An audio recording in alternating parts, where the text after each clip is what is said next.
तो 51 दिया गया है, tan x दिया गया है 1 और x का वैल्यू 0 से 90 के बीच में है, तो 2 sin x cos x का मान क्या होगा, तो 145 होगा। मतलब 2 गुणे 1/√2 इंटू 1/√2 करेंगे तो 1 आएगा। sin 2x का फॉर्मूला याद है तो भी लिख सकते हैं, कोई मतलब नहीं है। Question number 52, sin 46 into cos 44 plus cos 46 into sin 44 इसका मान क्या होगा। तो cos 44 को लिख सकते हैं sin 46 और sin 44 को लिख सकते हैं sin cos 46। Sine a plus B पर भी हो जाएगा, लेकिन sine square 46 plus cos square 46 कर देंगे तो भी एक आ जाएगा। और ये ज़्यादा आसान है सबके लिए, क्योंकि cos A plus B sign A plus B का फॉर्मूला याद है कि नहीं याद है, ये स्क्वायर करना ज़्यादा आसान है। क्वेश्चन नंबर 53, मान लीजिए कि थीटा 0 से 90 के बीच में होगा, तो 1 प्लस 4 साइन स्क्वायर थीटा हमेशा बड़ा अथवा बराबर होगा।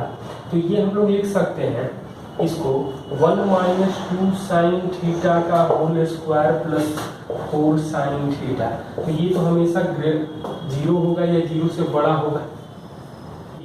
1 plus 4 sine square theta always greater than equal to 4 sine theta. एक तो तरीका ये हो गया, या ऐसा कर सकते हैं कि 1 plus 4 sine square theta by 2 am greater than equal to gm। तो under root 1 into 4 sine square theta, मतलब 2 साइन थीटा 2 से गुना कर देंगे तो 1 plus 4 sine square theta always greater than equal to 4 sine theta. क्या है, एक समषष्टभुज ABCD EF पर विचार कीजिए। तो एक समषष्टभुज ABCDEF पर हमें विचार करना है। B और C पर दो टावर स्थित है, मतलब एक टावर B पर स्थित है और एक टावर C पर स्थित है। ऐसे अब हमसे पूछा जा रहा है कि B पर स्थित टावर का उन्नयन कोण दिया गया है 30 डिग्री। तो यहाँ से हम लोग B का टावर का उन्नयन कोण ये 30 डिग्री दिया गया है। तो ये हम लोग साफ जानते हैं कि भुजाएं ए सारी भुजाएं ए है। अब 30 डिग्री दिया गया है, मतलब यहाँ से ये 30 दिया गया है। तो जो BC पर टावर की ऊंचाई होगी, मतलब हाइट ऑफ B, मतलब टावर की हाइट जो B पर है वो A/√3 हो जाएगा। अब यहाँ दिया गया है कि C पर टावर की ऊंचाई जो है 45 डिग्री का उन्नयन कोण बनाता है, तो B और C पर स्थित टावर की ऊंचाइयों का अनुपात क्या होगा।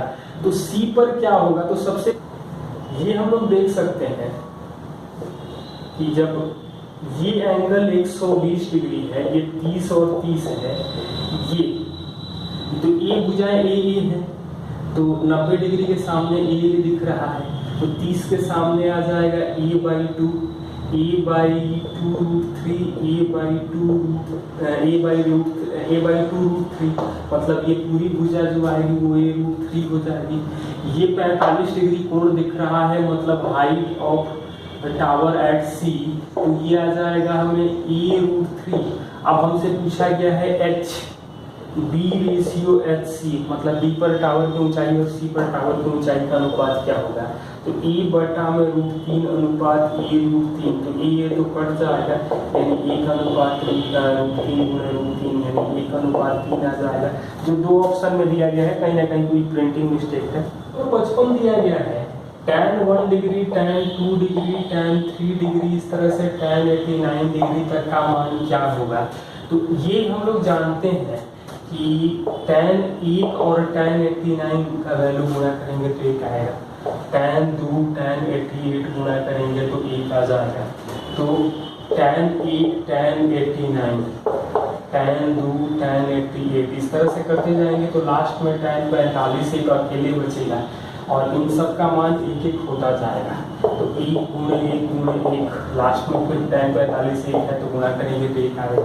क्वेश्चन नंबर 56 क्या दिया गया है। नंबर 56, दो समानांतर गलियां उत्तर से दक्षिण की ओर है। पहली गली से दक्षिण से उत्तर की ओर कोई जाता है तो दक्षिण से उत्तर की ओर जाता है, और दूसरी गली में जाना चाहता है जो दाहिनी ओर है, और 150 डिग्री कोण पर वो मुड़ता है, मतलब ये एंगल 30 हो जाएगा। और 15 मिनट तक चलता है 20 किलोमीटर पर आवर की स्पीड से, मतलब ये टोटल दूरी जो आ जाएगी। तो ये नाम दे दें, ये बी। यहाँ पहुंचने के बाद वो बाईं ओर मुड़ता है 60 डिग्री पर, मतलब ये 60 है। तो ये जा रहा है 20 मिनट तक 30 किलोमीटर पर आवर की स्पीड से। तो दोनों गली के बीच की दूरी क्या है?